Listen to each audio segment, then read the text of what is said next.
Hare Krishna Hare Krishna. So మీ అందరికీ కూడా శుభాకాంక్షలు. మనం కృష్ణ కథలోకి ఎంటర్ అవుతున్నాము. సో మనం ముందుగా ఏం చేద్దామంటే ప్రేయర్స్ చేసుకొని చక్కగా కథలోకి ఎంటర్ అయ్యి శ్రీకృష్ణుడు మనకి ఏమి బోధన చేస్తున్నాడు అనేది విందాం అందరం కలిసి. ఓకేనా? సో నేను అందరినీ మ్యూట్ చేశాను. సో కథలో ఎక్కడ కూడా మనకి ఎలాంటి డిస్టర్బెన్సెస్ ఉండకుండా ఉండాలి అని. So let's offer our prayers. ॐ अज्ञानतिमिरान्धस्य ज्ञानाञ्जनशलाकया चक्षुरुन्मिलितं येन तस्मै श्रीगुरवे नमः. चैतन्य मनोभीष्टं स्थापितं येन भूतले स्वयं रूपा कथा मह्यं ददाति स्वापदान्तिकं.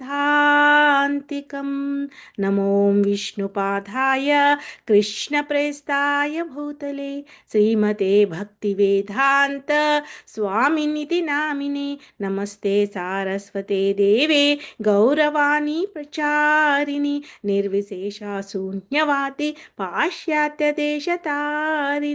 जय श्री कृष्ण चैतन्य प्रभु नित्यानंद श्री अद्वैत गदाधर श्रीवासादि गौर भक्तविंद.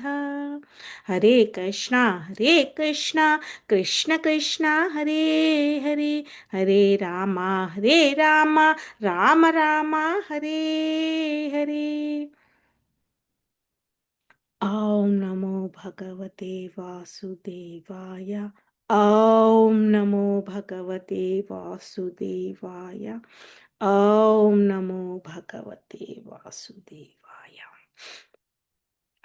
సో నేను స్క్రీన్ షేర్ చేస్తాను. ఫస్ట్ మనం ఏంటంటే చిన్నగా రీక్యాప్ చెప్పుకొని అప్పుడు నేను స్క్రీన్ షేర్ చేస్తాను. సో మనం ఏంటంటే ఇప్పటి వరకు భగవద్గీత యొక్క ప్రాధాన్యత తెలుసుకున్నాము. అసలు భగవద్గీత ఎందుకు చదవాలి అని తెలుసుకున్నాము. భగవద్గీత చదవడం అంటే అది భగవంతుని నోటి నుంచి స్వయంగా వచ్చిన పాట. అది మనకి కేవలము అంటే అర్జునుడికి కేవలము యుద్ధ రంగంలో ఎలా యుద్ధం చెయ్యాలి అని బోధించిన ఇన్స్ట్రక్షన్ కాదు. అది జీవితంలో మనము చేయాల్సిన పాఠము అని మనం తెలుసుకున్నాం. అంటే అంటే మనం తెలుసుకోవాల్సిన పాఠాలు. సో ఇప్పుడు మాన్యువల్ అని అనుకున్నాం కదా, this is a life manual. So అది మళ్ళీ దేవాది దేవుడు ఎవరు అని అంటే పూర్ణ పురుషుడు ఆ కృష్ణ పరమాత్ముడు. సో తన కృష్ణావతారంలో సంపూర్ణంగా తన అవతారాన్ని చాలించాడు. సో అందుకని శ్రీకృష్ణుణ్ణి మనము పూర్ణ పురుషుడు భగవంతునిలాగా మన భగవంతుడే ఆ విధంగా అవతరణ తీసుకున్నాడు అని మనకు పురాణాల్లో ఆచార్యులందరూ కూడా చెప్పారనమాట.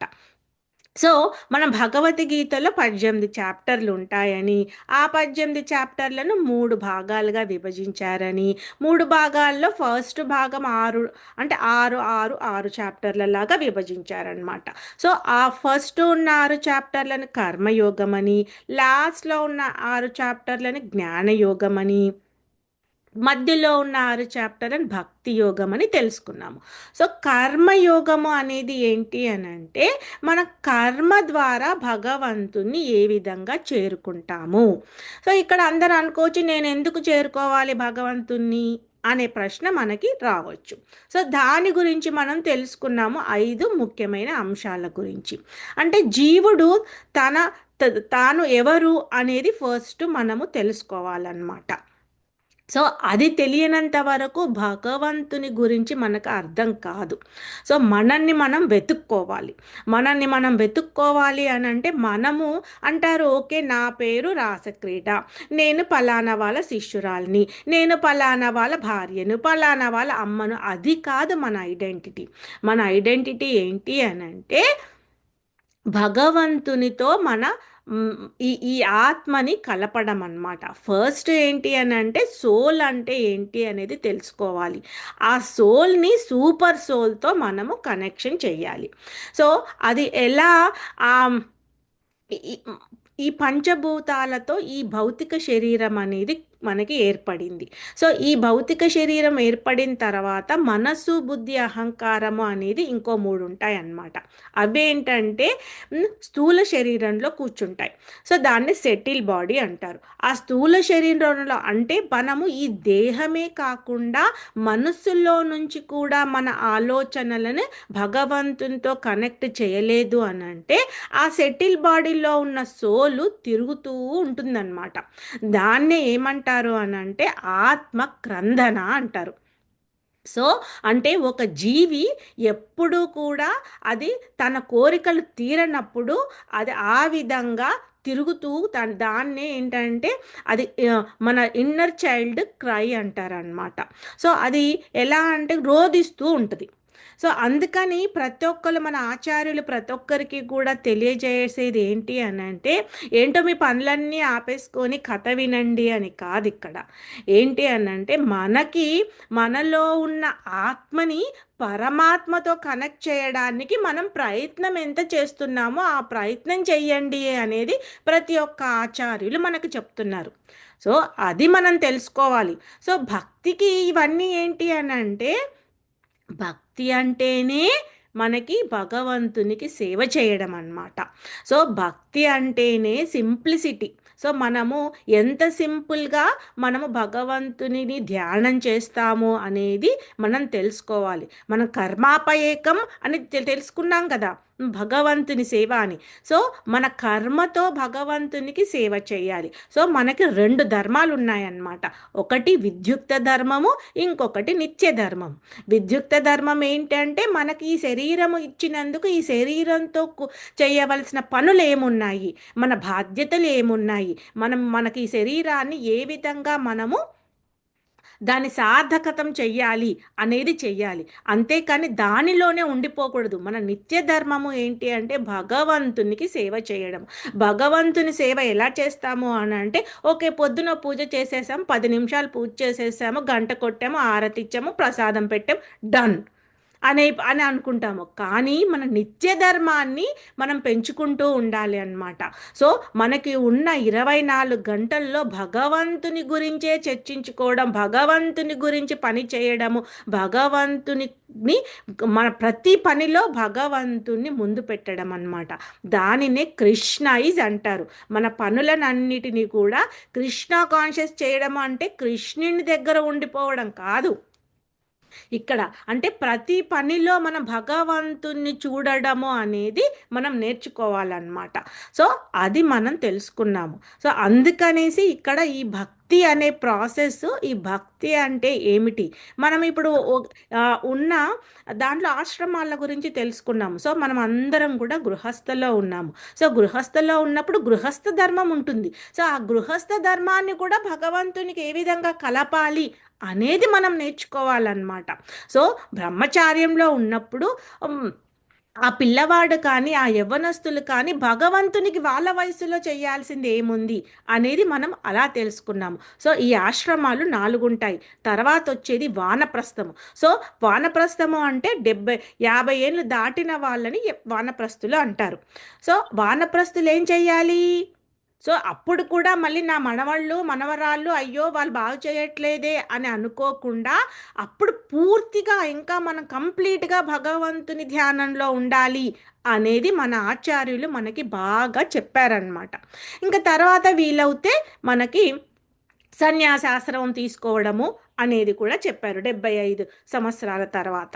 కానీ ఇప్పుడున్న కలియుగంలో అల్పాయుషులు, తర్వాత వీళ్ళు మందబుద్ధులు. వాళ్ళకేంటంటే అర్థం కాదు. అలాగే మనందరికీ అన్నమాట. సో, ఇంకా ఏంటి అల్పాయుషులు అనంటే మనకి ప్రాయము 100 సంవత్సరాలు ఉన్నా గానీ 75 సంవత్సరాలు బతికాడు అంటే చాలా బతికేసినట్టు అనమాట.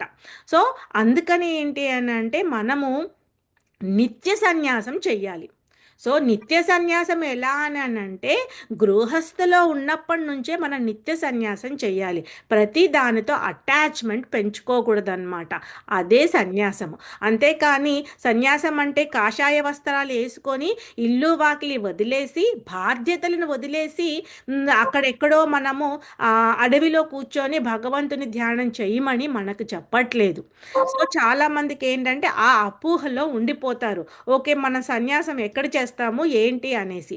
సో మనకిక్కడ చెప్పేది ఏంటి అని అంటే నిత్య సన్యాసివై నువ్వు భగవంతుని ధ్యానము చేస్తూ ఉండు అని జీవుడి గురించి చెప్పారనమాట. సో మనం సెకండ్ చాప్టర్లో ఇంకా ఆ జీవతత్వ అనేది బాగా తెలుసుకుంటాం. సో ఆ 5 అంశాలలో అది జీవుడు. తర్వాత భగవంతుడు. సో ఆ జీవుడు భగవంతునితో మనకి సంబంధం ఏమిటి అనేది మనం తెలుసుకుంటూ ఉండాలి. సో ఆ సంబంధం ఎలా తెలుస్తుంది అని అంటే మనము భగవంతుడికి ఏదైతే సేవ చేస్తూ ఉంటామో అప్పుడు మనకి కృప వస్తుందన్నమాట. మనకి తెలిసిపోతుంది భక్తుడికి ఆ కృప. ఎందుకంటే తన క్వాలిఫై కాదు, మనం అందరం కూడా క్వాలిఫై కాదు. ఇప్పుడు ఇక్కడ కూర్చొని మనం చేస్తున్నామా అనేది మనం నలుగురం జాయిన్ అయ్యామా, ఐదుగురం జాయిన్ అయ్యామా ఇది అనేది కాదు. ఇక్కడ మనకి భగవంతుడు ఏం చెప్తాడో అవకాశం ఇచ్చాడు. అవకాశం ఇచ్చినప్పుడు దాన్ని సద్వినియోగం చేసుకునేవాడు మూర్ఖుడు అని మనకి చెప్పాడనమాట. సో సెవెంత్ చాప్టర్లో మనకి ఆ మూడుల గురించి బాగా తెలుసుకుంటాం మనం. సో ఎప్పుడైతే మనకి అవకాశం ఉంటుందో ఆ అవకాశాన్ని సద్వినియోగం చేసుకోవాలి అనేది మనకి ఆచార్యులు బాగా చెప్పారనమాట. సో తర్వాత ఏమిటి, ప్రకృతి. సో ప్రకృతి అనేది ఏంటి అని అంటే మనకి మెటీరియల్ నేచర్. ఆమె ఒక ఒక తల్లిలాగా మనకి అన్నీ కూడా సమకూరుస్తూ ఉంటుందన్నమాట. సో దానిని మాయాశక్తి అంటారు. అది కూడా భగవంతునిలో ఒక శక్తి. సో ఆ మాయాశక్తి ఎలా ఎలా ఉంటుంది అని అంటే ఫస్ట్ మనకి ఒక మహామాయలాగా అన్నీ కూడా అడ్డంకులు వస్తూ ఉంటాయన్నమాట. ఆ అడ్డంకులు వస్తూ ఉన్నప్పుడు మనం తప్పించుకోవాలని చూడకూడదు జీవుడు. సో మనకి ఇచ్చిన ఫ్రీ విల్ అనేది ఒకటి ఉంటుంది. భగవంతుడు మన ఇండిపెండెన్స్ మనకి ఇచ్చేశాడు.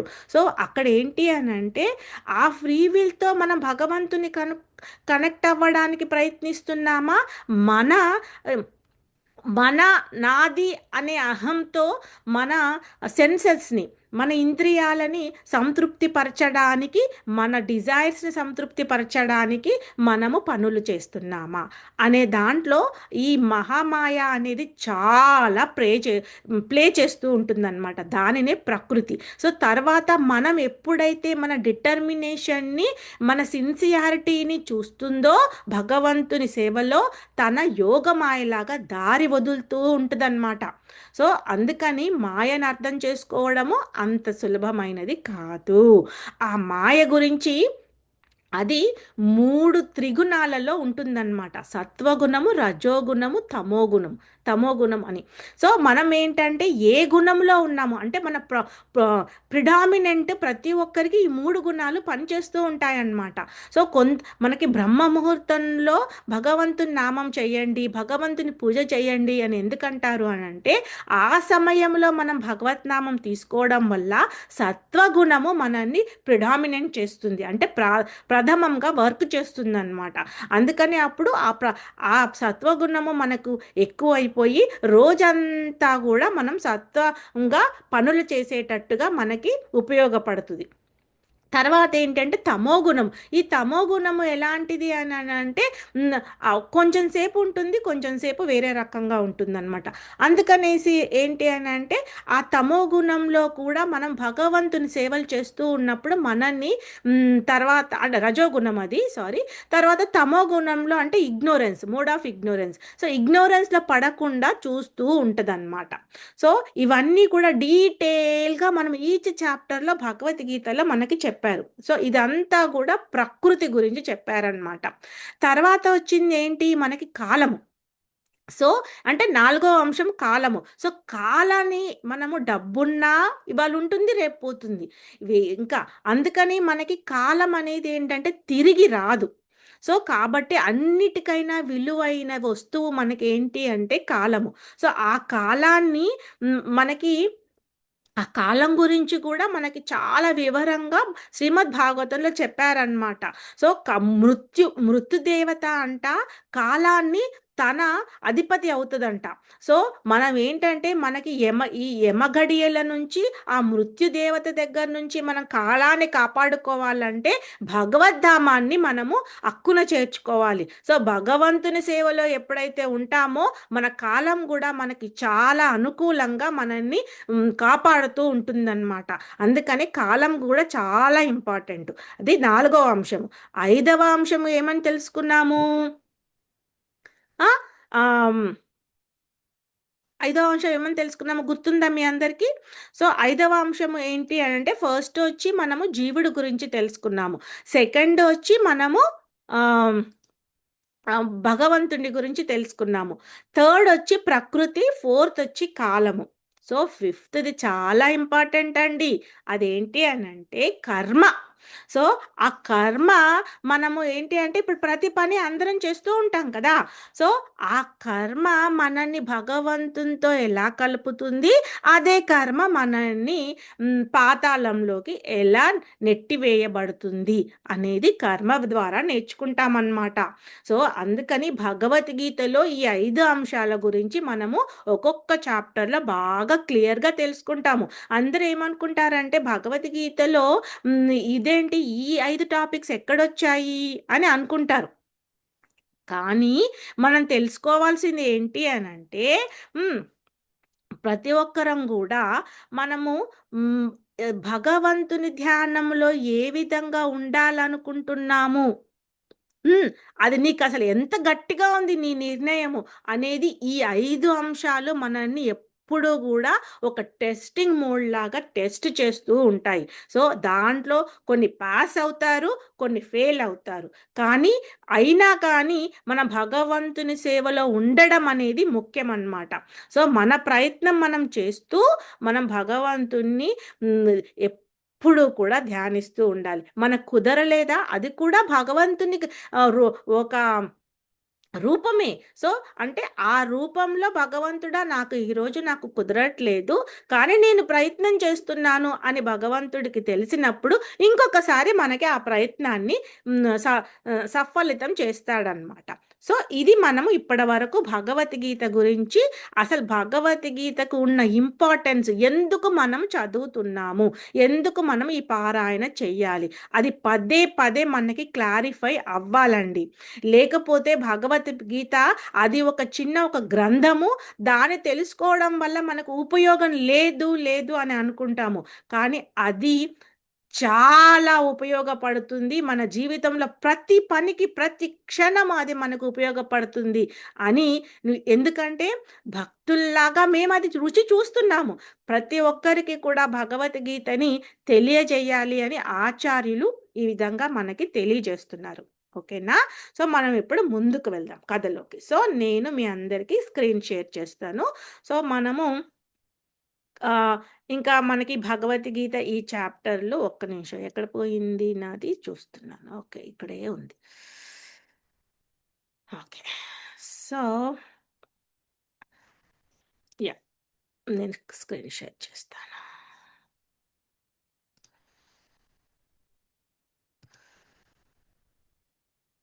వచ్చిందా? రాలేదా ఇంకా? సరే ఒక్క నిమిషం మళ్ళీ చూస్తా. హరే కృష్ణ హరే కృష్ణ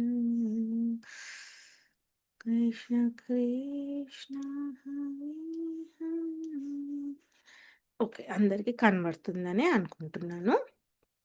ఓకే.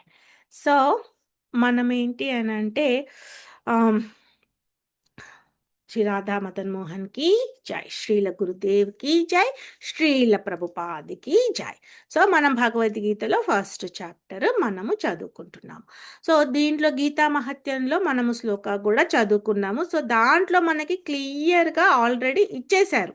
ఏంటి అంటే ఏకం శాస్త్రం దేవకీపుత్ర గీతం ఏకో దేవో దేవకీపుత్ర ఏవ ఏకో మంత్రాస్తస్య నామాని యాని కర్మాపయేకం తస్య దేవస్య సేవా. దేవాది దేవుడు చెప్పేశాడు, నా శరణం తీసుకోండి, నేను చెప్పింది చెయ్యండి. కానీ మనం చెయ్యం కదా.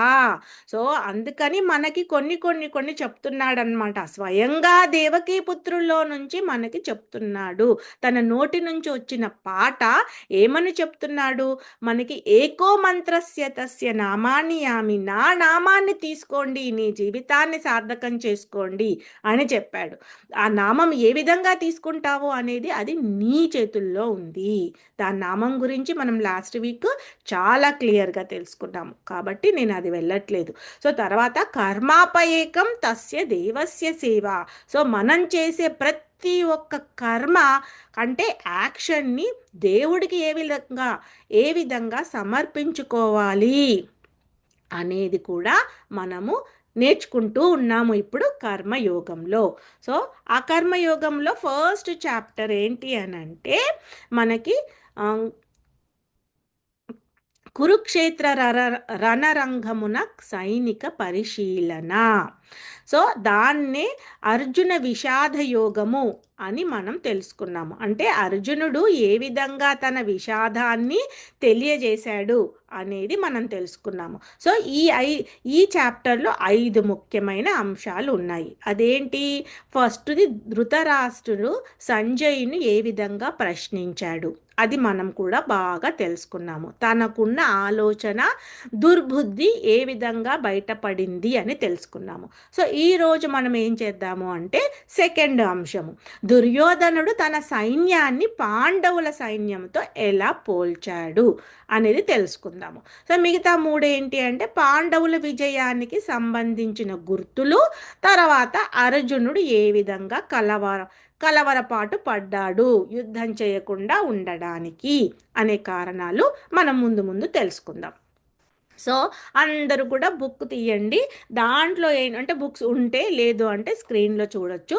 సో మనకేంటి అని అంటే మనకి ఈ నలుగురు కర్తలు ఉన్నారనమాట, అంటే వ్యక్తులు. వాళ్ళు ఏంటి అంటే మాట్లాడేవాళ్ళు, స్పీకర్స్. సో 4 స్పీకర్స్ ఉన్నారు. ఆ 4 స్పీకర్స్లో ఫస్ట్ మనకేంటంటే ఈ ఫస్ట్ శ్లోక ధృతరాష్ట్రుడు చెప్పాడు. ఏమని చెప్పాడు? ఉవాచ అంటే పలకడం. ధృతరాష్ట్ర ఉవాచ ధర్మక్షేత్రే కురుక్షేత్రే సమవేతాయుయుత్సవః మామకా పాండవాశ్చైవ కిమకుర్వత సంజయ. సో ధర్మక్షేత్రం అనే కురుక్షేత్రంలో సమావేశమయ్యారు కదా యుద్ధంలో. ఆ యుద్ధ సన్నాహాలలో నా పుత్రులు పాండురాజు పుత్రులు అయ్యారు కదా. సో వాళ్ళిద్దరూ కలిసి ఏమి చేస్తున్నారు యుద్ధంలో అని మన ధృతరాష్ట్రుడు సంజయ్ని అడిగాడు. సో యుద్ధంలోనే అంటే ఆ ప్రశ్నలో చాలా గూఢార్థం ఉందని కూడా మనం తెలుసుకున్నాము. ఈ 4 అంశాలన్నమాట. సో చాలా అత్యాశ. ఎలాంటి అత్యాశ అంటే తనకి ఆ ధర్మక్షేత్రం అనే కురుక్షేత్రము చాలా మంచిది కదా, అంత ధర్మపరులు పాండవులు. సో వాళ్ళు ఇంకా వదిలేసి వెళ్ళిపోతారేమో నా కొడుకులకి అనే అత్యాశలో ఉన్నాడనమాట. ఇంకో అనుమానం ఏంటంటే మళ్ళీ వాళ్ళు నా నా అంటే నా కురువంశీయులు అంత తెలివి లేని వాళ్ళు కాబట్టి వాళ్ళు భయంతో ఏమైనా వదిలేస్తారేమో అనే అనుమానంతో ఉన్నాడు. సో తనకేంటంటే ఆశపరుడు, చాలా అత్యాశ అనమాట. మొత్తం నాకే కావాలి అక్కడ అనే ఆశలో కూడా ఉన్నాడనమాట. తర్వాత ఏంటి అంటే ఒక రకంగా తనకి భయం కూడా వేస్తుంది. ఎందుకంటే కృష్ణుడు ఉన్నాడు. ధృతరాష్ట్రుడికి బాగా తెలుసు భగవంతుడు కృష్ణుడు స్వయంగా వారి దగ్గర ఉన్నాడు అనే భయం కూడా. ఎందుకంటే తప్పు చేయనప్పుడు భయం వేయదండి, తప్పు చేసే వాళ్ళకి చాలా భయంగా ఉంటారు. సో ఆ భయం అనేది, భక్తుల్లో భయం అనేది కనబడదు. సో ఎప్పుడైతే ఈ అంశాలు కనబడుతున్నాయో వాళ్ళల్లో అది ఎక్కడో లోపం జరుగుతుంది అనేది మనకు కనబడుతూ ఉంటుంది. సో మనం సెకండ్ శ్లోక తెలుసుకుందాం. సో ఇక్కడ ఏంటి అని అంటే ఈ సెకండ్ శ్లోక నుంచి 11 శ్లోక వరకు మన ఆచార్యులు ఎలా వివరించారు అని అంటే దుర్యోధనుడు తన సైన్యం గురించి వివరించేటప్పుడు చూపించిన భయం అంట, మరియు రాజకీయ చతురత. సో దుర్యోధనుడికి ఏంటి అని అంటే ఎన్నో మనకి ఆమ్, దాన్ని శ్రీకృష్ణుడి దగ్గర ఉన్న అక్షో ఆ, ద అక్షౌహిణీల సైన్యము అంటారు దాన్ని. సో ఆ అక్షౌహిణీల సైన్యాన్ని మొత్తం కూడా కృష్ణుడు దుర్యోధనుడికి ఇచ్చేశాడు. అయినా కానీ దుర్యోధనుడికి ఒకలాంటి భయం ఉంది. ఎందుకుంది అంటే మనం తప్పు చేసినప్పుడు లోపలున్న మన ఇవన్నీ ఉంటాయి కదా, కామక్రోధ లోభ మదమాశ్చర్యాలు అనే శత్రువులు మనల్ని తినేస్తాయన్నమాట. సో అందుకని ఆ భయం గురించి ఇక్కడ చెప్తున్నారు. సో భయం అనేది భగవంతుని విషయంలో భయం ఉండకూడదు. అంటే భయం ఉంటుంది అంటే ఏదో ఒక దగ్గర మన శత్రువులు, మన ఇంటర్నల్ శత్రువులు మనల్ని హెచ్చరిక చేస్తున్నాయి అనేది మనం తెలుసుకోవాలి. సో సెకండ్ శ్లోక మనం చదువుదాం. ఏంటి, దుర్యోధనుడు ద్రోణాచార్యుల దగ్గరికి వచ్చి ఇలా చెప్తున్నాడనమాట. సంజయ ఉవాచ దృష్టాతు పాండవానీకం వ్యూఢం దుర్యోధనస్తథా ఆచార్యం ఉపసంగమ్య రాజావచనం అబ్రవీత్. అంటే తన రాజనీతి చెప్తున్నాడు. దాని ట్రాన్స్లేషన్ కూడా చదువుతాను. మీరు ఎవరైనా బుక్స్ ఉంటే చదవండి, లేదా నేనే చదివేస్తాను. మీరు హ్యాండ్ రేస్ చేస్తే నాకు కనబడుతుంది, అప్పుడు నేను అన్మ్యూట్ చేస్తాను. సో దట్ అప్పుడు మీరు చదవచ్చు, లేదా నేను చదివేస్తాను. సో సంజయుడు చెప్తున్నాడు అనమాట ఇక్కడ. అప్పుడు అడిగాడు కదా ధృతరాష్ట్రుడు క్వశ్చన్, ఇప్పుడు సంజయుడు దానికి సమాధానం చెప్తున్నాడు. ఓ రాజా, పాండుపుత్రులచే వ్యూహంగా ఏర్పాటు చేయబడిన సైన్యమును గాంచిన పిమ్మట దుర్యోధనుడు తన గురువుని సమీపించి ఈ విధముగా పలికెను. సో ఇట్లా పలుకుతున్నాడు అని చెప్తున్నాడు. సో ఎట్లా పలుకుతున్నాడంట, ఇక్కడ పశ్యేతాం పాండుపుత్రానాం ఆచార్య మహతీం చముం వ్యూఢం ద్రుపదపుత్రేణ తవ శిష్యేన ధీమత. సో ఇక్కడ చూడండి చక్కగా ఏం చెప్తున్నాడు, వ్యూఢం ద్రుపదపుత్రేణ. ద్రుపదపుత్రుడు, ఇది ఒక చిన్న స్టోరీ ఉందండి. నేను 1 minute ఆ స్టోరీని, ఎందుకంటే మనకు తెలుసుకోవాలి. భగవద్గీతలో అందరికీ మహాభారతం స్టోరీలు తెలుసు, కానీ దాంట్లో ఇక్కడ కీలకమైన విషయాలు మనకి చెప్తూ ఉన్నారనమాట. సో యాక్చువల్గా ఏంటంటే ద్రోణాచార్యుడు, ద్రుపదుడు ఇద్దరు కూడా శిష్యులు. ఇద్దరు కూడా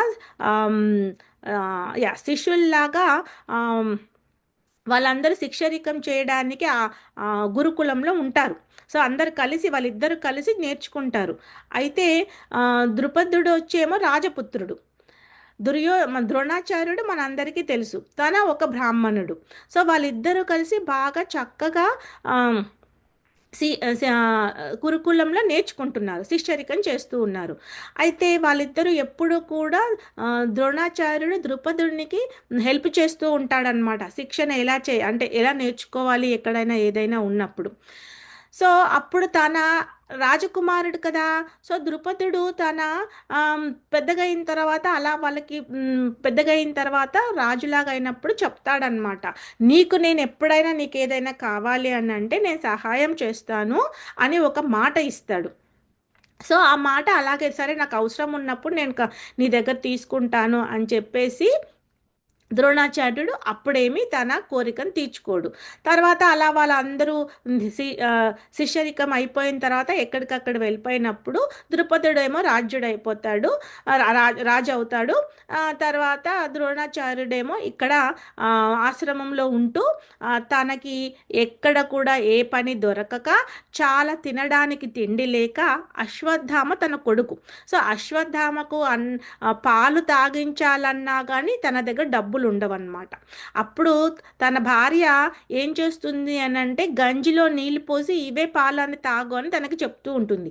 ఒక్కొక్కసారి తనకి ఆ పాలు తాగడానికి కూడా అంటే ఆ గంజి కూడా దొరకదనమాట.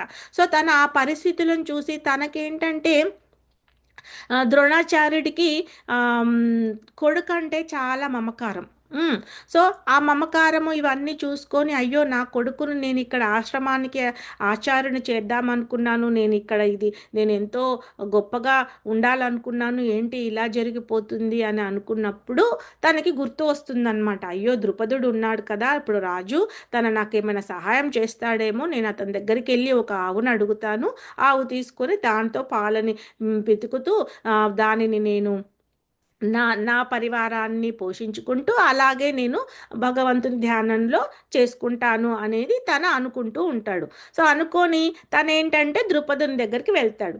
సో ద్రుపదుని దగ్గరికి వెళ్ళినప్పుడు ఏంటి అని అంటే ఉన్న పరిస్థితిని చూసి హేళన చేస్తాడనమాట ద్రుపదుడు. అందుకని ఇక్కడ దీని గురించి అసలు చాలా వివరంగా తెలుసుకోవాలి మనము. చాలా షార్ట్కట్లో తెలుసుకుంటున్నాం కాబట్టి నేను కొద్దిగానే చెప్తున్నాను. ఎందుకంటే ఒక స్నేహం ఎలా ఉండాలి, ఇద్దరు స్నేహితుల మధ్యలో స్నేహం ఎలా ఉండాలో ఆచార్యులు వివరిస్తారు ఇక్కడ. తర్వాత ఏంటి అంటే ఒక మాట ఇచ్చినప్పుడు ఆ మాటను ఎలా నిలుపుకోవాలి అనేది మనకి ఇక్కడ ఆచార్యులు చెప్తూ ఉంటారనమాట. సో మనకి ఎన్నో విధాలుగా ఇంకొక విధంగా ఏంటి అని అంటే మన పైన అంటే ఆ మోడ్స్ ఏదైతే ఇప్పుడు మనం ఇందాక తెలుసుకున్నామో రజోగుణము, తమో గుణము, సత్వగుణము, ఈ సత్వ అనేది ప్రిడామినెంట్ చేయిస్తుందా, ఆ భక్తుడి లాగా ఉన్నాడా, లేకపోతే ఏ విధంగా పనిచేస్తుంది అనేది మాయ పరీక్షిస్తూ ఉంటుందన్నమాట. ఇలా ఎన్నో రకాలుగా మనకి మన ఆచార్యులు ఈ ద్రోణాచార్యుల తర్వాత ద్రుపదుల గురించి వాళ్ళు చాలా స్టోరీస్ చెప్తాడు. అయితే ఆ! అక్కడ మనకి ఇక్కడ ఏమవుతుంది అంటే వెళ్ళినప్పుడు చాలా హేళన చేస్తాడు. ఎళ్లి అయ్యో! నేను తన పరిస్థితిని చూసి హెల్ప్ చేస్తాడు అనుకుంటే, ఏంటి నీ విద్యతో నువ్వు ఆహ్, నీ నీకు చాలా విద్య ఉంది అనే పొగరు ఉండేది కదా! సో, ఆ పొగరుతో నువ్వేమి సంపాదించుకోలేదా? అనేసి తనకి చాలా హీనంగా మాట్లాడుతూ ఉన్నప్పుడు అక్కడేంటంటే ద్రోణాచార్యుడు ఒక శపథం చేస్తాడనమాట. నేను నిన్ను ఓడించడానికి నేను ఒక శిష్యుడిని తయారు చేస్తాను. ఆ శిష్యుడితోనే నీకు నీ మరణం అనేది జరుగుతుంది అనేది శపథం చేస్తాడనమాట. సో అప్పుడు అలా శపథం చేసి వెళ్ళిపోతారు. సో ఇక్కడ అందుకని మనకి అది ఇక్కడ చెప్తున్నాడు అనమాట వ్యూఢం.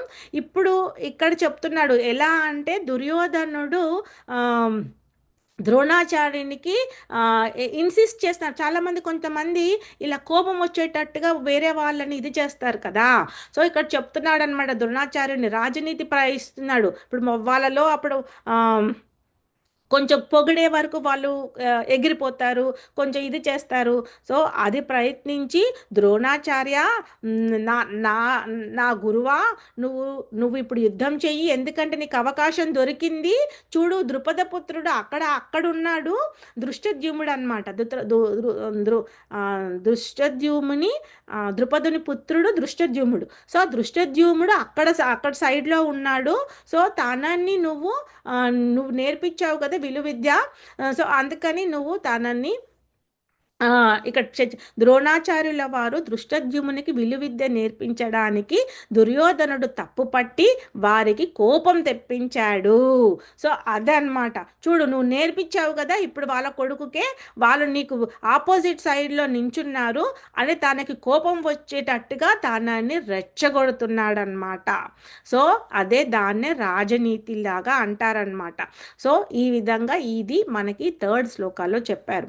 సో ఫోర్త్ శ్లోకం ఏంటి అంటే అత్ర శూరా మహేశ్వాసా భీమార్జున సమాయుధి యుయుద్ధానో విరాటశ్చ ద్రుపదశ్చ మహారథ. సో అదే ఇక్కడ మళ్ళీ చెప్తున్నారు. ఏమంటున్నారు ఇచ్చట ఈ సైన్యమునందు భీమార్జునులతో సమానముగా యుద్ధము చేయగల సురులైన ధనుర్ధరులెందరో కలరు. యుయుద్ధానుడు విరాటుడు ద్రుపదుడు మున్నగు వారు ఉన్న వాళ్ళని మహాయోధులు అన్నారు. మహారథ. సో ఇక్కడ ఏంటంటే ఒక్కొక్కరు గురించి చెప్తున్నాడనమాట. సో నీకు అక్కడ ఇప్పుడు అంతకుముందు ఏంటి మనం తెలుసుకుంది, ద్రోణాచార్యుడు చాలా పెద్ద యోధుడు అని కదా తనని తన తన విలువిద్య తనకు గుర్తు తెచ్చుకునే వరకు ఉండాలి అని ఒక రాజనీతిని ప్రయత్నించాడు. ఇప్పుడు పాండవ సైన్యాన్ని కూడా మెల్లిగా ఏంటంటే పొగుడుతున్నట్టుగా వాళ్ళ దగ్గర ఏంటి భీమార్జునులకు సమానమైన వాళ్ళు ఇక్కడ మన దగ్గర కూడా ఉన్నారు. విరాటస్తుడు తర్వాత ద్రుపదస్తుడు వీళ్ళందరూ మహాయోధులు అని చెప్పాడనమాట. మహారథ అని అంటే ఇక్కడ మనకి ఆమ్, ఆచార్యులు చాలా వివరించారనమాట. ఒక్కొక్క వర్డ్కి చాలా మీనింగ్ ఉంటుంది. ఇక్కడ అతిరథ మహారథ అని చాలా ఉంటారు. ఒకేసారి ఒక 100 మందిని చంపేసేస్తే వాళ్ళని అతిరథులు అని, మహారథులు అంటే 1000 మందిని ఒకే బాణాలతో వాళ్ళు చంపేసే వాళ్ళని మహారథులని అట్లా మనకి వివరించారనమాట. సో ఇప్పుడు ఒక యోధుడు ఒక బాణంతో ఒకరిని చంపడం అనేది ఒక ఎత్తు అయితే, ఒక బాణంతో వాళ్ళు 100 మందిని 1000 మందిని వాళ్ళని ముట్టగొట్టే వాళ్ళని మహారథులు అలా అంటారనమాట. సో ఇవన్నీ అందుకని ఏంటంటే కొంచెం టెక్నికాలిటీ ఉంటుంది. దీనివల్ల మనకి భక్తులకి ఇందులో తెలుసుకోవాల్సింది ఏమీ లేదనమాట.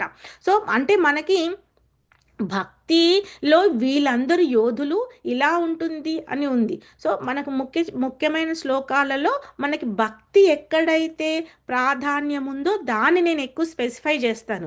మిగతా వాడిని ఏంటి అని అంటే అది తెలుసుకోవాలి కాబట్టి ఎందుకు తెలుసుకుంటున్నాము అందులో ఒక కథ ఉంటుంది. సో అందుకని అది మనకి శ్లోకాలలో తెలుసుకుందాము. సో 5th and 6th మనకి ఏమిచ్చారు అని అంటే శ్లోకాలు धृष्टकेतुश्चेकितानः काशीराजस्य वीर्यवान् पुरुजित् कुन्तिभोजस्य सैभस्य नरपुङ्गवः. సో వీళ్ళందరూ రాజులు అన్నమాట. వాళ్ళ పేర్లు దుష్టకేతువు, చేకితానుడు, కాశీరాజు, పురుజిత్తుడు, కుంతిభోజుడు, శైభ్యుడు మున్నగు సురులైన మహాయోధులను అందరూ కూడా అక్కడ పాండు సైన్యంలో ఉన్నారు అని చెప్తున్నారన్నమాట. తర్వాత 6th శ్లోక ఏం చెప్తున్నారంటే యుధామన్యుస్య విక్రాంత ఉత్తమౌజస్య వీర్యవాన్ సౌభద్రో ద్రుపదేయశ్చ సర్వయేనా మహారథ. పరాక్రమవంతుడైన యుద్ధాముడు, మహాశక్తిశాలి అయిన ఉత్తమౌజుడు, సుభద్రాపుత్రుడును, ద్రౌపదీపుత్రులను అందున్నారు. వీరందరూ మహారథులు అని పాండవుల సైన్యం గురించి మనకి గుర్తు చేస్తూ ఉన్నాడనమాట. సో ఇప్పుడు మనం దుర్యోధన సైన్యం గురించి తెలుసుకుందాం. సో ఇక్కడ ఏం చెప్తున్నారు 7th శ్లోక అంటే అస్మాకం తు విశిష్టాయౌ తాన్ నిబంధో ద్విజోత్తమ నాయకా మమ సైన్యస్య సంజ్ఞార్థం తాన్ భ్రమీమతే.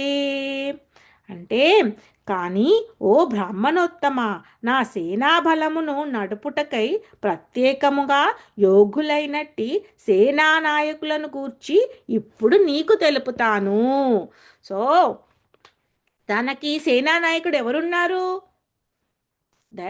అక్కడ భీష్ముడు అన్నమాట. సో భీష్ముడికి గురించి చెప్తున్నాడు ఇక్కడ.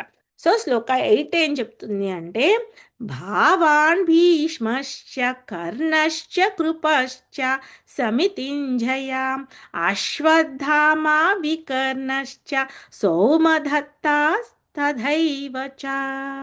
యుద్ధమునందు ఎల్లప్పుడూ విజయమును సాధించు మీరు భీష్ముడు, కర్ణుడు, కృపుడు, అశ్వత్థామ, వికర్ణుడు మరియు సోమదత్తుని పుత్రుడైన భూరీశ్వరుడు మున్నకు వారందరూ కూడా ఉన్నారు అని తన భయాన్ని నోటితో చెప్పకుండా మాటలతో చెప్తున్నాడనమాట.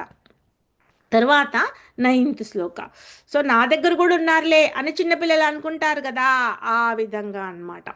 సో మనకి ఇక్కడ అందుకని ఇక్కడ ఈ క్లియర్గా ఇచ్చారు పాండవుల సైన్యము, దుర్యోధన సైన్యము. సో పాండవుల్లో భీముడు, అర్జునుడు, విరాటుడు, ద్రుపదుడు, అభిమన్యుడు వీళ్ళు మాత్రము మనకి గురించి తెలుసుకుంటాము.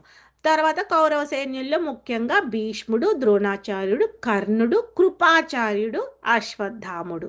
సో అట్లీస్ట్ ఏంటంటే మన గొప్ప యోధుల పేర్లన్నా మనం తెలుసుకోవాలి కదా. రేపు ఏం చెప్తాము ఇంకా మనకు ఉన్న జనాలకి అనేసి, అందుకని వాళ్ళ పేర్ల గురించి కూడా మనకి క్లియర్గా మనకి ఇక్కడ ఇచ్చారనమాట. తర్వాత ఏంటి అని అంటే, ఇప్పుడు ఒక్క నిమిషం, ఇది ఎక్కడికి పోయింది. సో మనము ఇది 9th వరకు తెలుసుకున్నాం కదా. ఇది చదివాము. 8th చదివాం, 9th చదవాలి. అన్యే చ బాహవాసూరా మదార్ధే త్వక్త జీవిత నానాశాస్త్ర ప్రహారణ సర్వే యుద్ధ విశారద. నా కొరకు తమ జీవితమును విడుచుటకు సిద్ధపడిన వీరులు ఇంకను పలువురు కలరు. వాళ్ళందరూ వివిధ శస్త్రాస్త్రాలతో కూడినవారు, యుద్ధ నైపుణ్యమును కలిగిన వారును అయి ఉన్నారు. సో అందరికీ కూడా దుర్యోధుడు అంటే ఇష్టం లేదు, కానీ ఏం చేస్తారు, తన బలవంతంగా యుద్ధానికి తీసుకొచ్చాడు. సో వాళ్ళందరూ మరి యుద్ధం చేయాలి కదా. సో అందుకని అందరినీ ఇక్కడ ఏంటంటే పొగుడుతున్నాడు. సో మళ్ళీ సైన్యాపతిని ఎవరిని చేశాడు, భీష్ముణ్ణి. సో పితామహుడు అని అంటారు కదా. సో తనకి ఏంటంటే ముందే ఈ హస్తినాపురం గురించి తనకి ఎప్పుడు కాపాడుతాను అనే వాగ్దానం ఉంది. సో తనకి తెలుసు పాండవులు ఎంత ధర్మపరులు అని, కానీ తిన మాటకి కట్టుబడి ఉన్నాడు కాబట్టి భీష్ముడు దుర్యోధనుని పక్షాన యుద్ధం చేస్తున్నాడు అనమాట. సో తనని గురించి కూడా మనకి ఇక్కడ తనకి గుర్తు చేస్తున్నాడు అనమాట, నీ పని ఇది, నువ్వు చేయాల్సిన పని ఇది అని. సో ఇప్పుడు మళ్ళీ మనం ఏం తెలుసుకుందాము అని అంటే, ఈ 2 శ్లోకాలు కూడా తెలుసుకొని మనము మళ్ళీ ముగిద్దాం. సో మనకేంటి అని అంటే, ఇక్కడ ఇది కొంచెం మీరు చూడండి. ఇక్కడ 10, 11 ఏం చెప్తున్నాడు దుర్యోధనుడు, ఈ రెండు వైపుల సైన్యాలని ఏ విధంగా పోలుస్తున్నాడు అనేది. సో అపర అపర్యాప్తం తదాస్మాకం బలం భీష్మాభిరక్షితం పర్యాప్తం త్రిధేమే త్రిధేమ తేషం బలం భీమాభిరక్షితం. సో మన సైన్య బలము అపరిమితము, మనము పితామహులమైన భీష్మునిచే చక్కగా రక్షించబడుచున్నాము, కానీ భీమునిచే జాగృతతో రక్షింపబడుచున్న పాండుసేనులు పరిమితముగా ఉన్నారు. సో ఇక్కడ ఏంటి అర్థము అని అంటే, అపర్యాప్తం తర్వాత పర్యాప్తం అనే 2 వర్డ్స్ గురించి మనకి ఆచార్యులు చాలా, ఒక్కొక్క శ్లోకాన్ని 1 గంట సేపు చెప్తూ ఉంటారు, ఇంకా చాలా. సో మనం ఎలా అని అంటే,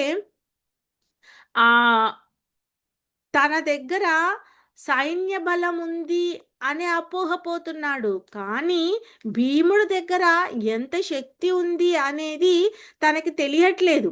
అదేవిధంగా నాది అపరిమితము, అపరిమితము అని అంటే అన్లిమిటెడ్ సైన్యం ఉంది నా దగ్గర. వాళ్ళ దగ్గర ఏముంది, ఒక భీముడు ఉన్నాడు, అతను ఒక్కడు ఎంతమందిని ముట్టగలుగుతాడు, అతని బలము మీ కింద ఎంత అని భీష్ముడిని రెచ్చగొడుతున్నాడు అనమాట. సో ఇక్కడ బలాలను ఎప్పుడు కూడా తక్కువ అంచనా వేయకూడదండి. బలాలు ఎలా అంటే భగవంతుని ముందు అది గడ్డి పోచతో సమానము. సో అందుకని మనము నెక్స్ట్ సెక్షన్ కూడా మనం పూర్తి చేద్దాం. యాక్చువల్గా దానికి కనెక్షన్ ఉంటుంది కాబట్టి నెక్స్ట్ సెక్షన్ కూడా నేను త్వరగానే పూర్తి చేస్తాను. ఎలా అంటే ఇప్పుడు ఈ 11th ఏం చెప్తున్నారంటే, ఆయనేషు చ సర్వేషు యథాభాగాం అవస్థిత భీష్మమేవాభిరక్షन्तు భవంతా సర్వ ఏవ హి. అంటే సేన్యాయూహం ప్రవేశ ద్వారమునందలి మీ ముఖ్య స్థానములో నిలబడి ఉండి వీరు భీష్మ పితామహులకు సంపూర్ణ రక్షణమును కూర్చవలసి ఉన్నది. సో, తనకి ఈ 11th చాప్టర్‌లో తనకేం చెప్తున్నాడంటే అందరూ ఇప్పుడు అక్కడ పద్మ వ్యూహమని, ఇంకా కూర్మ వ్యూహమని అలా వ్యూహాలు వేస్తూ ఆ సైన్యాలు రక్షిస్తూ ఉంటారనమాట. సో, సైనికులకు అందరికీ ఏం చెప్తున్నాడు అనంటే, మన సైన్యాధిపతి అయిన భీష్ముడిని మనం రక్షించడం చాలా ముఖ్యం కాబట్టి, మీరందరూ కూడా భీష్మునికి ఆహ్, ఆహ్, రక్షణలో ఉండాలి, తనని రక్షిస్తూ ఉండాలి అని చెప్తూ ఉన్నాడు. సో, ఇక్కడ తర్వాత ఏం జరిగింది? అప్పుడు భీష్ముడు ఇక్కడ ఇది చాలా ఉంటుంది. భీష్ముడు ఏంటంటే శంఖాన్ని ఊదిస్తాడనమాట. ఈ కాన్షల్ అనేది ఎంత ఇది అనంటే, ఆ కాన్షల్ ఊదినప్పుడు ఒక్కొక్కరికి ఇలా కంపనాలు వచ్చేస్తాయన్నమాట. సో, ఇక్కడ అందుకని ఈ సెక్షన్ కూడా మనం తెలుసుకుందాం. ఎక్కువ లేవు. సో, ఏంటి అంటే ఈ 12-19 శ్లోకాల వరకు ఆ శంఖాలు పాండవులు ఏ విధంగా శంఖాలను ఊదారని కానీ, కౌరవులు ఏ విధంగా ఊదారను దాంట్లో ఫస్ట్ స్టార్టింగ్ మనకి శంఖం ఊదడంతో చేస్తారు. సో, ఆ శంఖం ఊదడంలో ఆ పాండవుల విజయం ఎలా గుర్తులొచ్చాయి. అవన్నీ కూడా మనం తెలుసుకుందాము. సో, మనకి 14థ్ ఆహ్, ఫో 14థ్‌కొచ్చేసాము. మనం 12థ్, 13థ్ చదివామా? మిస్ అయ్యామన్నట్టున్నాం ఒకటి. ఒక్క నిమిషం. యాహ్! 12థ్, 13థ్ చదవాలి. సో, 12థ్, 13థ్ శ్లోకాస్ ఏమున్నాయంటే భీష్ముడు తన శంఖాన్ని ఊదాడు. తన శంఖం ఏముంది? తస్య సంజయ తస్య సంజనయాన్ హర్షం కురు వృద్ధా పితామహ సింహనాదం వినాద్యోశ్చౌ శంఖం దద్మౌ ప్రతాపవాన్. అప్పుడు కురువంశమునందు మహాపరాక్రమవంతుడైన వంతుడును వృద్ధుడును యుద్ధ వీరులకందరికీ పితామహుడగు భీష్ముడు దుర్యోధనునికి ఆనందము కలిగించేటట్టు సింహగర్జన వంటి ధ్వని కలిగినట్లుగా తన శంఖమును బిగ్గరగా పూరించాడు అని అంటే, ఎందుకంటే తన భయం పడుతున్నాడు అని అర్థమైపోయింది భీష్ముడికి. అర్థమైపోయి తన శంఖంలో ఎలాంటి గద్గదమైన శంఖం ఎలా అంటే సింహగర్జన చేశాడనమాట. సో, అది అలా ఆ సింహగర్జనతో ఉండేటట్టుగా ఆ శంఖాన్ని పూరించినప్పుడు అప్పుడు అమ్మ నాకు నా పక్షాన భీష్ముడు ఉన్నాడు, భీష్ముడిని ఎవ్వరూ ఓడించలేరులే అనే ధైర్యం వచ్చింది దుర్యోధనుడికి.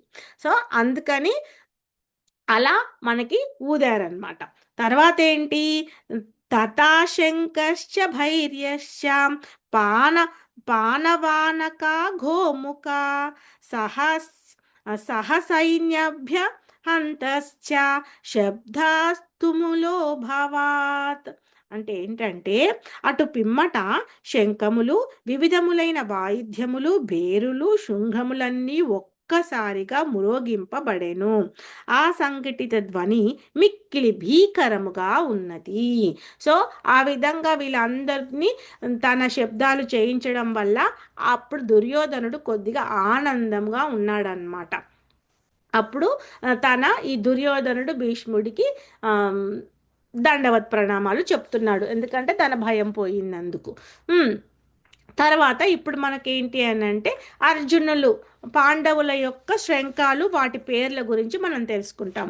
సో, ఇక్కడ ఏంటి 14th శ్లోక ఏం చెప్తున్నారంటే తతస్థైర్య హయేర్యుక్తై మహతీ సన్యధే స్థుతౌ మాధవ పాండవాశ్చైవ దివ్యౌ శంఖౌ ప్రదద్మతు. ఎదుటి పక్షమున తెల్లటి గుర్రములతో పోల్చబడిన మహారథమునందు స్థితులైనట్టి శ్రీకృష్ణ భగవానుడు అర్జునుడిని కూడా తన దివ్యములైన శంఖములను పూరించిరి. ఒక్కొక్కరు వాళ్ళ వాళ్ళ శంఖాలను పూరించారు. సో, అది ఏంటి వాళ్ళ పేర్లే అంటే ఆ శంఖాలకు కూడా ఒక్కొక్క పేరు ఉంటుందండి. సో, ఆ పేర్లేంటి వాళ్ళు ఏ విధంగా పూరించారు అనేది మనం తెలుసుకుందాం. ఏంటి? పాంచజన్యం హృషికేశో దేవదత్తం ధనంజయ పౌండ్రం దద్మౌ మహాశంఖం భీమకర్మ వృకోధరా. పాంచజన్యం వృషికేశో అంటే ఇక్కడ మనకి భగవంతుడికి చాలా నామాలు వస్తూ ఉంటాయి. సో ఇప్పుడు ఇది వృషికేశుడు అని చెప్తున్నారనమాట. సో అంటే వృషికేశు అని అంటే ఏంటంటే కేశ అనే డీమన్ని తన ఆమ్, జయించాడనమాట శ్రీకృష్ణుడు. సో అందుకని అప్పుడు దానికి వృషికేశుడు అని నామం వచ్చింది. సో అందుకని వృషికేశు అని ఇక్కడ చెప్తున్నారు. పాంచజన్యం అతను పూరించిన శంఖం పేరు పాంచజన్యం. ఉమ్, తర్వాత దేవదత్తం ధనంజయ. ధనంజయుడు అని అంటే అర్జునుడు. సో ఆ అన్నిటినీ జయించిన వాడు అర్జునుడు. తనకి ధనంజయ అనే పేరుంది. సో అంటే తన సెన్సెస్ని కూడా అంటే నిద్రను జయించాడు, అన్నిటినీ జయించాడు కదా. సో తనకి ధనంజయ. సో తన శంఖం పేరు వచ్చి దేవదత్తం. తర్వాత పౌండ్రం దద్మౌ మహాశంకౌ భీమకర్మ వృకోధర.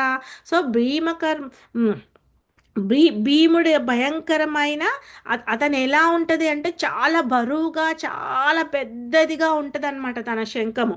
సో తన శంఖం పేరు వచ్చి పౌండ్రము.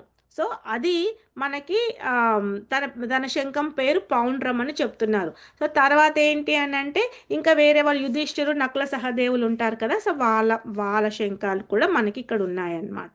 నేను నేను మూడు మూడు శ్లోకాలు గబగబా చదివేస్తాను.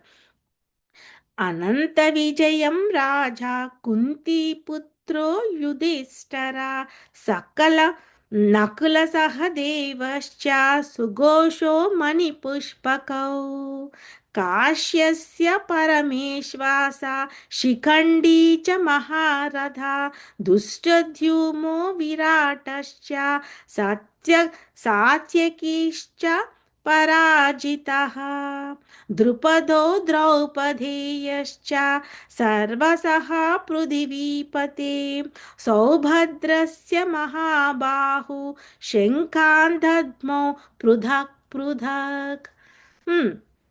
సో ఇవన్నీ కూడా మనకి చెప్పారు. సో వాటి మీనింగ్ ఏముంది అనేది ఏంటంటే 16th నుంచి 18th వరకు ఈ మూడు కూడా మనకి ఇక్కడ కంబైన్డ్గా ఇచ్చారు ఆచార్యులు. ఏంటి చూద్దాం.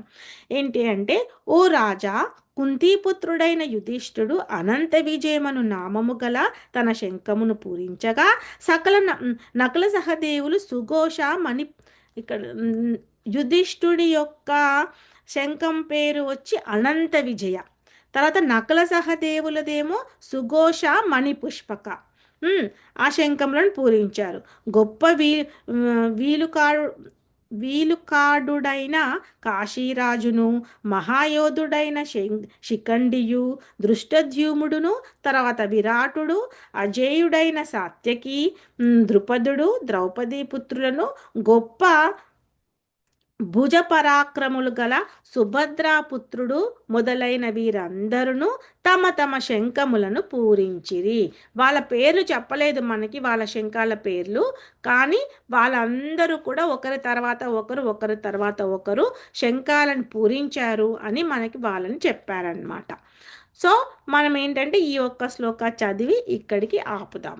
సో సఘోషోద్ధార్తరాష్ట్రాణం హృదయాన్ని వ్యధారయాత్ నాభస్య పృథివీం చైవ తుములో భ్యానుద అభ్యానునాదనం. అంటే వివిధములైన శంఖముల ధ్వని మిక్కిలి భీకరమైనది. అది భూమి ఆకాశముల రెండిటిని ప్రతిధ్వజింపజేయుచు ధృతరాష్ట్రుల పుత్రుల హృదయాలను ఛేదించెను. ఓకే. సో ఈ విధంగా మనకి చెప్పారనమాట. సో తర్వాత ఏంటి అని అంటే మనము 20 నుంచి తర్వాత మిగతా శ్లోకాలన్నీ కూడా మనం నెక్స్ట్ క్లాస్లో తెలుసుకుందాము. సో ఇక్కడ మనం ఈరోజు మనం ఏం తెలుసుకున్నాము అని అంటే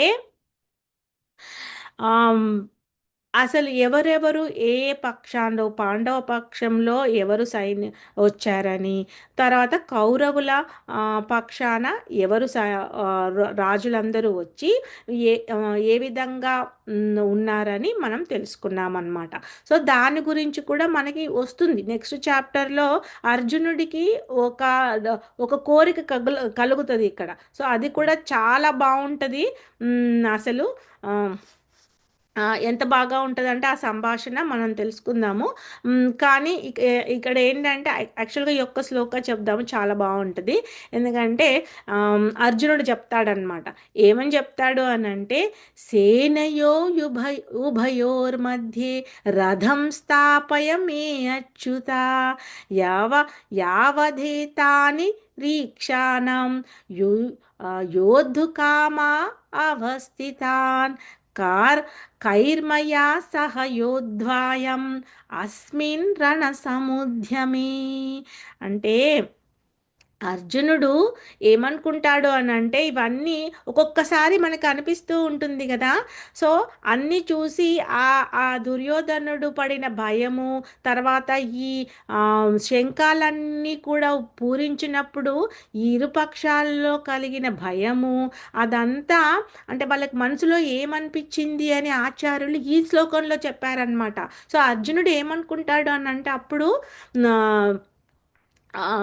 ఋషికేశుడు అంటే శ్రీకృష్ణుడితో అంటారనమాట. ఏమంటాడు?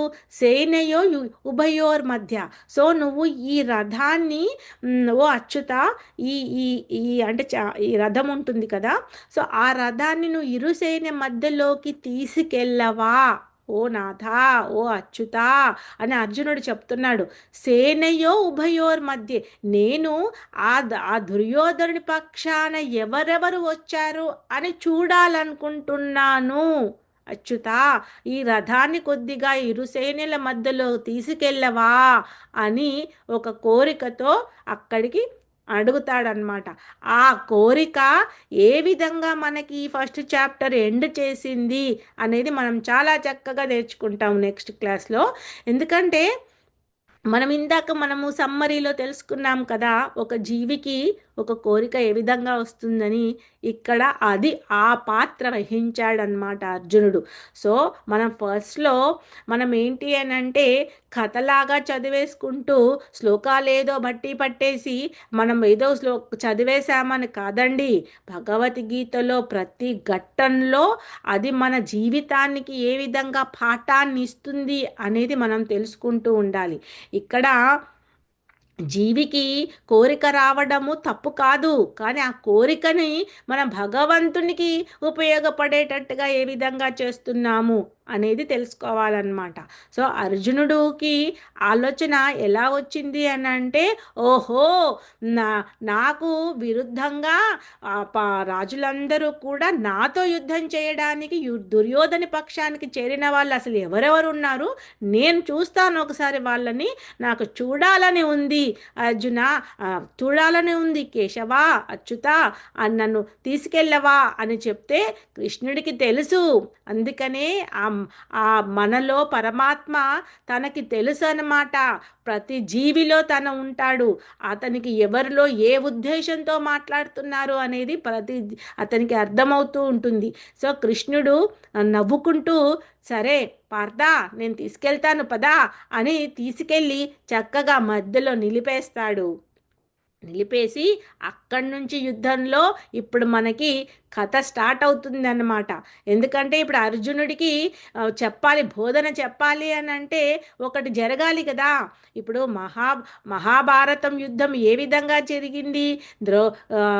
ద్రౌపది కేవలం నవ్విందనా, దుర్యోధనుడికి కోపం వచ్చిందనా, తనకి ఒక ఈర్ష్యతోనా, అది ఇవన్నీ ఎలా ఉన్నాయో అలాగే రామాయణంలో మందర అన్నదా, లేకపోతే కైకేయికి ఆ కోరిక కలిగిందా, ప్రతి దాంట్లో కూడా మన ఆచార్యులు చాలా క్లియర్గా చెప్పారండి. ఇక్కడ అర్జునుడికి మనం ఏంటంటే మన మన మన శరీరం కూడా మనకి ఒక ఇన్స్ట్రుమెంట్, ఒక ఆయుధం.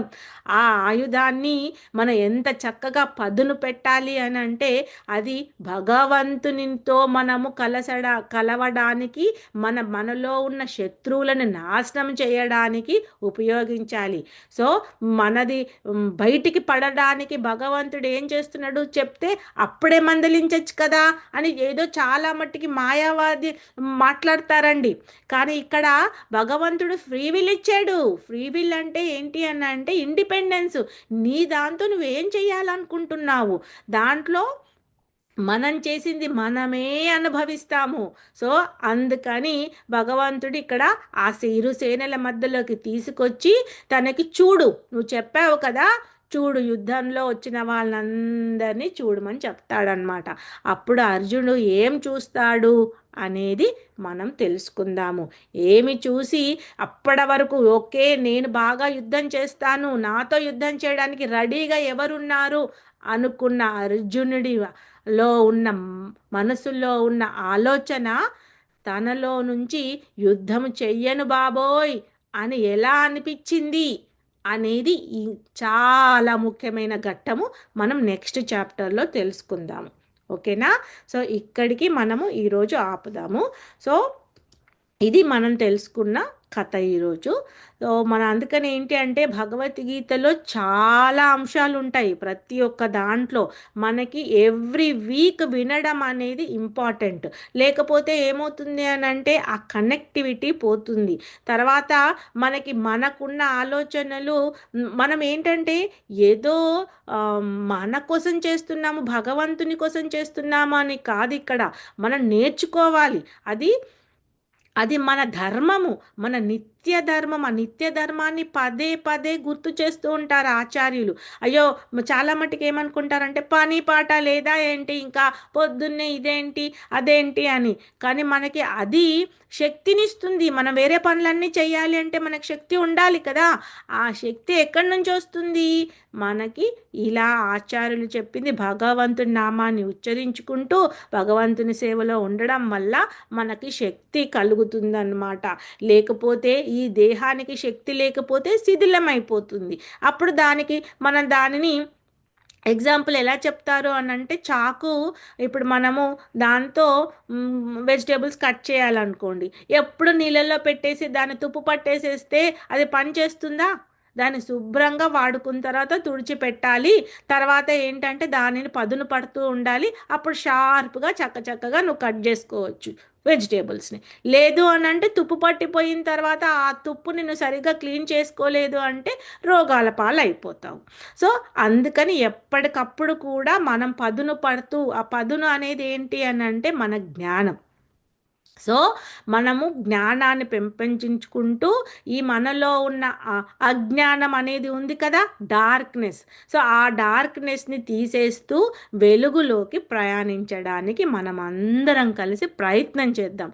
అప్పుడు మనకు వెలుగు మాత్రమే ఉంటుంది, ఇంకెక్కడా చీకటి అనేది కమ్ముకోదు అని మనకి భగవద్గీతలో తెలుసుకుంటాం. సో ఇక్కడికి ఆపేద్దాము డియర్ డివోటీస్. మీ ఎవరికైనా ఏదైనా క్వశ్చన్స్ ఉంటే మనం తీసుకుందాము, లేదు అంటే ఇక్కడికి ఆపేద్దాం. ఓకేనా? Thank you so much. వాంఛకల్పతరుభ్యశ్చ కృపా సింధుభ్య ఏవ చ పతితానాం పావనేభ్యో వైష్ణవేభ్యో నమో నమః. अनंत कोटि वैष्णव वृंद की जय. शील प्रभुपाद की जय. शील गुरुदेव की जय. निताय चैतन्य चंद्रा की जय. जगन्नाथ बलदेव सुभद्र माई की जय. सामवेद भक्त वृंद की जय. आल असम्बल डिवोटीज की जय. हरे कृष्णा.